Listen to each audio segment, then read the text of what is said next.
आज एकादशी. मग एकादशीचा उपवास कसा करायचा? तर मी तर असं म्हणेन एकादशीच नव्हे, कोणताही उपवास. त्याच्यासाठी आपण आपल्या शरीराला त्रास देणं, वेदना देणं, की काहीच खायचं नाही, काहीच प्यायचं नाही. अर्थात हे काहींचे नियम असतात.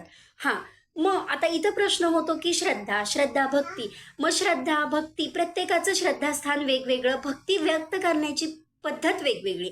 मग मी एवढंच म्हणेन, की उपवास मग तो एकादशीचा असो किंवा अन्य कोणताही असो, तो उपवास करताना आपण त्या ईश्वराच्या मनाने जवळ जाणं गरजेचं आहे. आपलं जे दैवत असेल, त्याच्या नामस्मरणाची धार आपल्या मनाला सौंदर्य प्राप्त करते. अर्थात त्याच अनुषंगाने जसं आता सृष्टीला पावस आणि सौंदर्य प्राप्त केलेलं आहे, तसंच कोणत्याही उपवासाच्या दिवशी आपण त्या आपल्या आराध्याच्या कोणतंही आराध्य असू दे, आपलं कोणतंही श्रद्धास्थान असू दे, त्या श्रद्धास्थान, आराध्य देवतेच्या नामस्मरणाने आपण आपल्या मनाला त्या धारांनी भिजवून काढणे. तोच खरा उपवास. बघा पटतंय का? आणि पटकन सबस्क्राईब करा. शुभदा शरण्य आणि सर्वज्ञ. धन्यवाद.